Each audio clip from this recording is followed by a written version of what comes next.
Ambassador wa America mu Uganda, Popp, akoza Katambi nga akolekeza mutabani wa Museveni ne Museveni bennyini kwebyo ebigambo bye bayogedde omutabani bye yawandiise naye nga biraga nti si mutabani bye atata yamutumye bye yawandiise nga agamba nti amuwadde essaawa 48 nga Uganda agifulumye nti bwetoka ku Mande yenkya essaawa 3 n'ekitundu essaawa 3 sina kitundu essaawa 3 zennyini nga tanafuluma ggwanga Uganda obanga tanneetonda kyanalaba agenda kukiraba kati nno Eyanukude n'akatambi ak'ebigambo ng'oggyeko okuwandiika ng'ayagala bategeere ensonga ze nga ye ambassador era n'ensonga z'eggwanga lya America nga America era nakyo kye bayinza okukola abo bonna abakikinaza amapapa abeeyita ab'amaanyi abeeyita ab'akabiddenja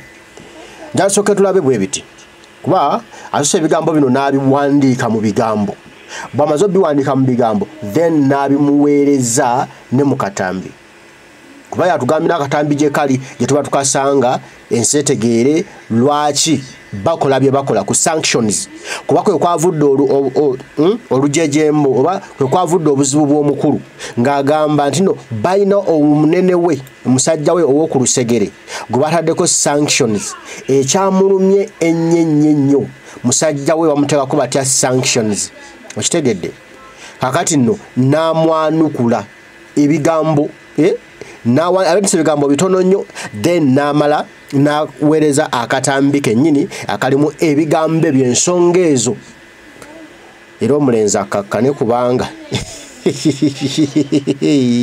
ebigambo bizo kale kaso tubiyitemu 1 2 bibino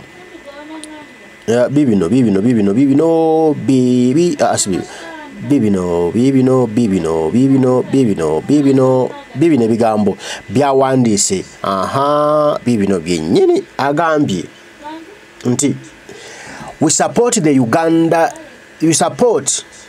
that the Uganda constitution be fulfilled and for citizens to be able to choose their leaders, how they want to participate in making laws and having those laws being enforced and be part of the governance process, which is essential to every democracy. Nti bo bawagira Bannayuganda oba bawagira oba ssemateeka wa Uganda okubanga aweebwa ekitiibwa ekyo kyagamba kiweebwa ekitiibwa agobererwe era bannansi ba Uganda okuba abasaale mu kwesaalirawo bakulembeze eki abalina okubakulembera era n'engeri gye beetaaga okwenyigira mu kukola amateeka agabakulembera era n'engeri gye gayinza okuteekebwamu mu nkola wamu n'okuba abasaale ku tundutundu erifuga oba erikulembera eggwanga lyabwe Uganda kubanga ekyo kya mugaso nnyo kya muzinzo mu nsi zonna ezirimu demokurasiya okitegedde bye bigambo byawandiisa ebyo era bamaze obiwandiika n'atuwa ekifaananyi kino ekya ze kati njagala tulaba akatambi ako okitegedde akatambi kaakano ogenda kuwuliza ebigambo nosikeko akatambi ka 1 kakano owuliriza ebigambo bye nga baweereza abakulu bano nti bo tebalina nsobi n'emu gye baakoze abadde kweni best face off nga binnyonnyola byanukula omukulu eyamugambye mbu bamuwadde essaawa 48 ng'afulumye Uganda oba nga yeetonze wulira ebigambo bye abyogera bulungi. Criteria public, these are about respect for human rights, respect for democracy, inclusion of people from all walks of life into society, transparency, fighting corruption, open trade practices. The criteria is laid out in the legislation that created the original benefits. We communicate directly with the Ugandan government and any other government that may not qualify for the benefits, directly areas that can be a roadmap towards re-qualifying in the future.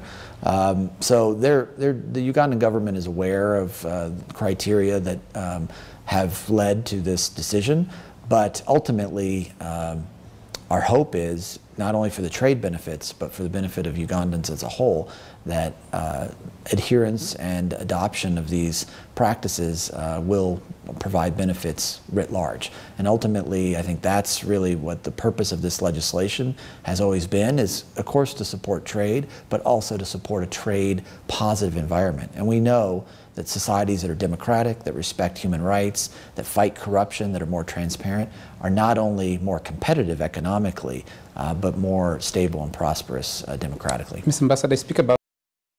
Owulira.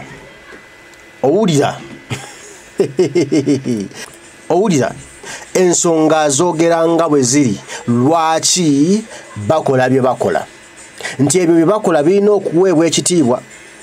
Bo tebakikola nga bo, wabula Uganda yateekako omukono nti erina okugomerera demokrasiya, erina okukuuma eddembe okwekitiibwa eddembe ly'obuntu, erina okulaba nga ssemateeka aweebwa ekitiibwa. Uganda yateekako omukono ku ndagaano ye Vienna Conference, ndowooza yeeyo, nti era abantu bannayuganda balina okuba nga beesalirawo bye beetaaga so tebasalirwawo busalirwa. Ate okutulugunya abantu tekirina kubeerawo, okumala gasiba abantu fwa abatalina musango, abantu okubabonyaabonya olw'ekyo kye bakkiririzaamu, abannuupu abasibwa abali mu makomera, abantu okubabonyaabonya olw'okuba eggwanga lyabwe oba eddiini yaabwe. Abasiraamu bwe batta buli nnaku, Abaganda bwe batta buli nnaku, okitegedde, Abanoothern bwe batta buli nnaku olw'okuba eggwanga lyabwe. Endagaano ye Vienna Conference tebikkiriza, ate nga ne Uganda yateekako omukono, kati ba implementinga ebyo. Kati omutabani ne bw'anavayo naye ekyanga n'awanika amagulu mu bbanga, ono ambasada si yasalawo ebyo. Ye omutabani alowooza mbu ambasada yasalawo byonna ebikolebwa, sanctions zonna ezikolebwa, ye omutabani alowooza mbu ono yabawa bali ebyokusalawo. Naye nga buwulira wano bamubuuziza nti Uganda yagobwa mu AGOA. Olwo President Museveni Kaguta Yoweri n'agamba nti mwamugoba mu AGOA lwakuba etteeka ly'ebisiike. Omusajja agambye nedda ssebo, waliwo ensonga ze tugoberera era n'azimenyaamenya ng'ebisiike tebirimu. Eyo yajjanga by the way. Ate agambye bino tebakikola ku Uganda yokka, wabula babikola mu mawanga gonna. Buli si kyamaanyi yateeka omukono ku ndagaano ye Vienna balina omulondoola, ate gwe mulimu gwa US. Nti mpozi waba ayagala omukono agenda aguggyeko nga ye, naye ate si ye yateekako omukono ogwo, bannayuganda bye baaguteekako, so si ye. Baadde balowooza byamannyo wenu. Wulira gwe nga kibuuzo bakimubuuza bw'akyanukula. About that criteria, democracy, respect for human rights, transparency, corruption. Right. Would you say this is what stood out most for this country? Why did Uganda fail? Is it on the democratic front? Is it in the respect for human rights? And what exactly do you mean when you speak about respect for human rights? When you talk about corruption, do you have specific references to say this is what literally made us, or made the President of the United States of America to say Uganda no longer qualifies for AGOA? Yeah, I mean, it's a general criteria that focuses on these areas. I think if you look at concerns about treatment of media, if you see concerns around extrajudicial arrests, treatment of individuals that have been taken into custody in the past. We produce a human rights report every year, not only for Uganda, but every country in the world.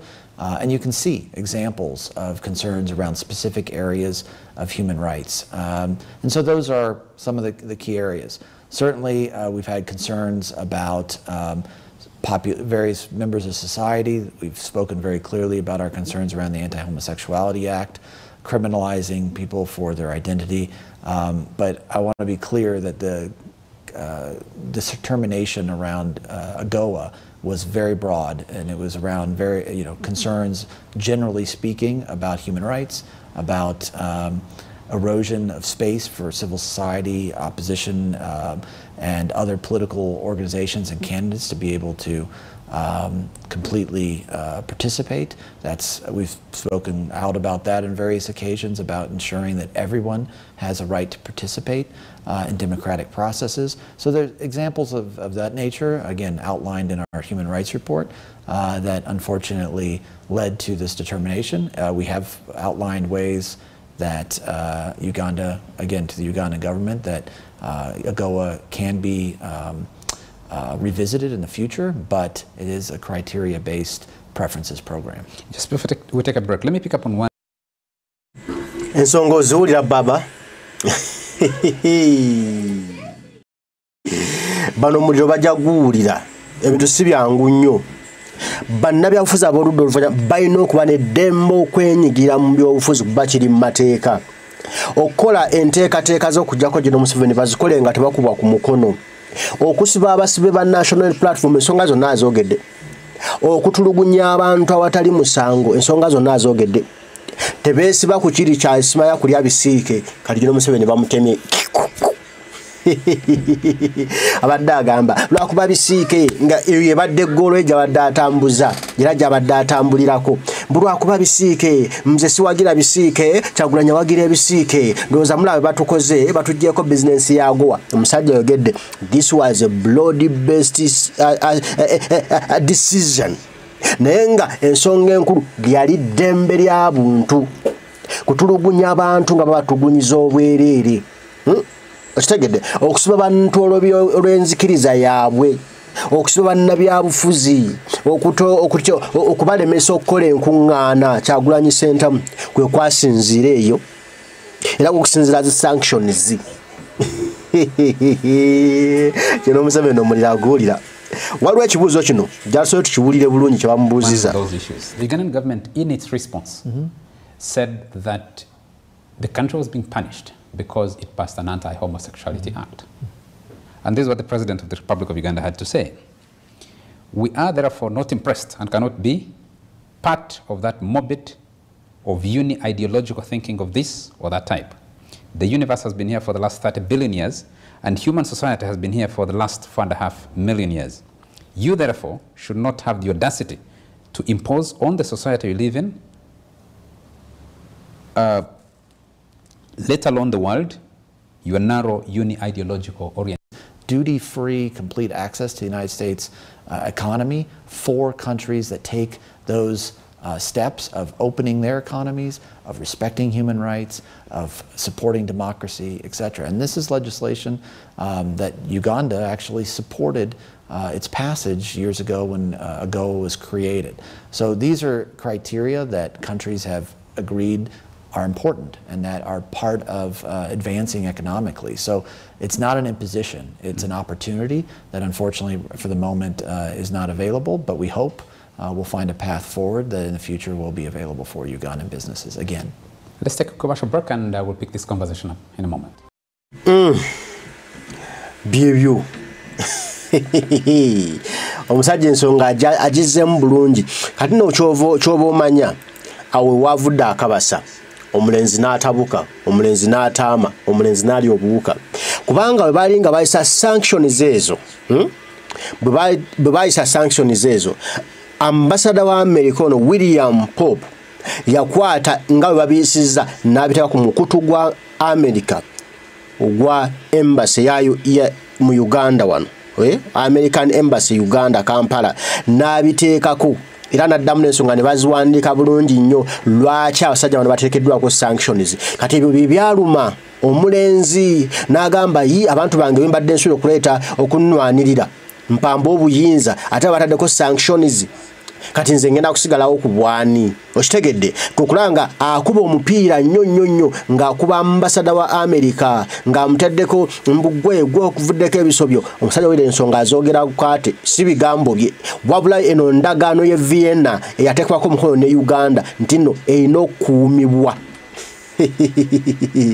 kati omulenzi wavayo n'akola ebyo aba ali mu masaali abali mu masape justi gansoke nkulage omusajja ono engeri ebyatabudde omulenzi n'avaako waya kubanga balabanga ne page ya embassy eri mu emphasizing ensonga zezimu wulira kakano kakano yatwa 3 days ya kakano kiyateekayo tukayisemu amaaso mpola okalabi agambye from US Department of State spokesperson Matthew Miller, designation of Uganda police force officials due to involvement in a gross violation of human rights. Okitegedde okussa envumbo oba okulondobamu abokuwa envumbo abasirikale b'eggye lya poliisi ya Uganda mu kuba nti beenyigira mu kutyobola eddembe ly'obuntu okususse obw'omulamuzi. Wulira, the Department of State is taking action today to promote accountability for human rights violations committed in Uganda by designating 4 members of Uganda Police Force UPF due to their involvement in gross violations of human rights. Nti ekitongole cha America ekivunanyizibwa ku nsonga z'amawanga ag'ebweru okitegedde kivuddeyo mu kukuuma obwenkanya mu ddembe ly'obuntu okuba nga teritulugunyizibwa abantu nga tebatulugunyizibwa okitegedde mu Uganda balondobyemu abasirikale 4 mu poliisi ya Uganda olw'okuba nga beenyigira mu kutyobola eddembe ly'obuntu okususse obw'omulamuzi nga bwe kugambye era nebagamba namely torture and cruel, inhuman or degrading treatment of or punishments. Nti ebikolwa eby'obukaawe ennyo eby'obukambwe obususse okutulugunya okwokya paasi okusuna okukuba amasasi okugyamu amaanyi okusalako obusajja okuba iyo kyemigongo okubasalanga kakwenza ebikolwa ebitagasa okunyiga omuntu obusajja okusonseka abantu emizingonyo okubaliisa obubi bwabwe okubakola effujjo lyonna okitegedde ebitali bya buntu ebitoola ekitiibwa kyabwe enkuba oba entulugunya etagwanidde kubasinzidde abanene bano okubagoba mu ggwanga lya America okuba okubateekako envumbo.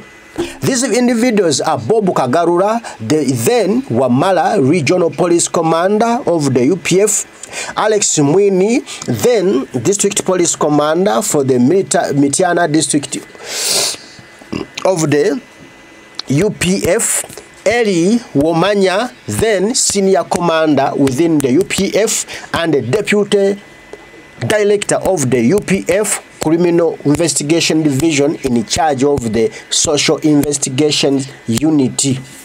Owulide? And Hamdan Tracy, then Deputy Inspector of Police assigned to SIU as a result of today's sanction. Kagarura, Mwine, Womanya, Tracy J and their immediate family members are generally ineligible for entry into the United States. Okitegedde? Wajukano bakuwera visa. Obanga bakuwera visa. Badde ebintu ne babipostinga ku mukutu gwabwe oguwa visa.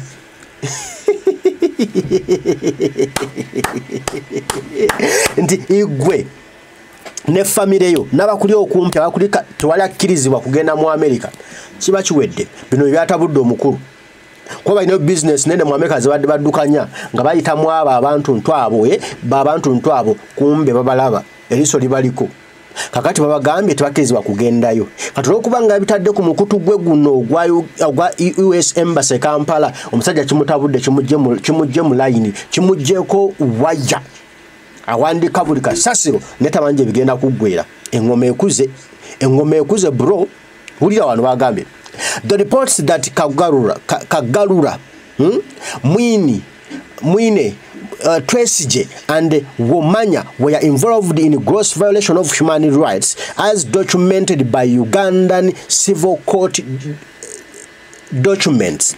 Civil society organizations and independent journalists are serious and credible.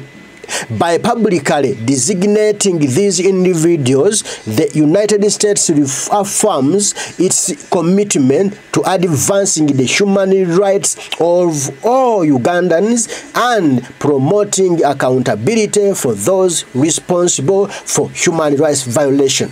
Tweyanziza bakulu nnyo.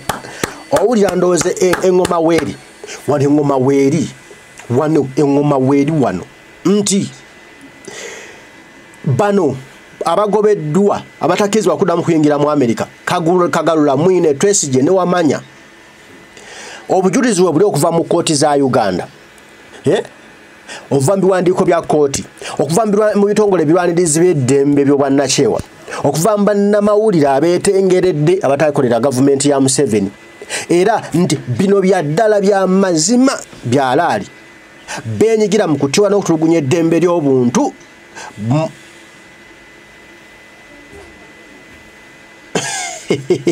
era bagwanidde okubitebya era n'okukangavvulwa n'okulaba nti abo baatuusibwako obuvune bafuna obwenkanya. Tweyanziza bakulu, tweyanzege ate omulenzi addemu era ayogere owapirawo masala addemu ayogere nze bano sivaawo. Nabagamba wano waliwo oluyimba lwe bayimba era omusajja yaluyimba mugenzi Paulo Kafero bamuziika Masaba eyo Mukyagwe yagamba nti Sseruganga kamwa kaali kamwa kabi ke kamwerebya omumwamula. Kabaka yalagira Sseruganga bagende bamutte lwakwogera naye abamu nga bagamba nti gwali mwenge kati n'abuuza nti gwogamba otya nti kaali kamwa kabi akasa Sseruganga so nga Sseruganga olwassa omwenge mu ttama.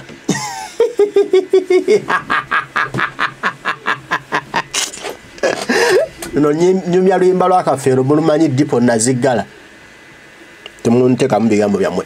Yagamba nti kaali kamwa kabi ke kassa Sseruganga naye n'abuuza ekibuuzo gw'ogamba otya nti kaali kamwa kabi nga naye Sseruganga olwaba okussa omwenge mu ttama.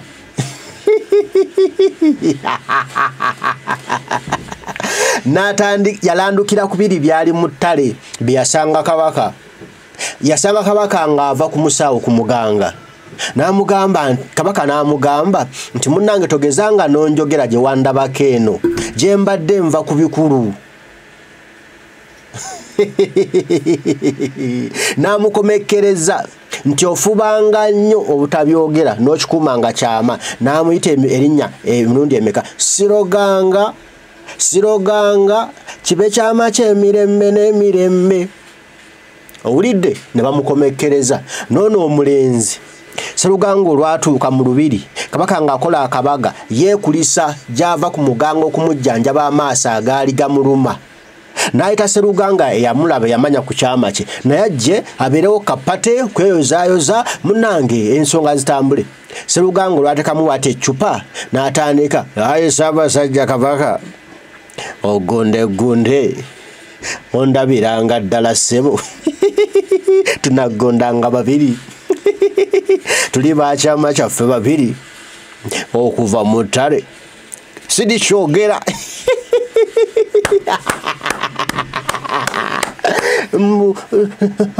sijja kubyogera mbu wali ova ku muganga mu ttale maama olwedde mmozi oba okukyogera tulina ekyama kyaffe babiri kuva mu ttale kyamaki. Kabaka kyava yalagamba Sseruganga bagende bamutte. Mwenge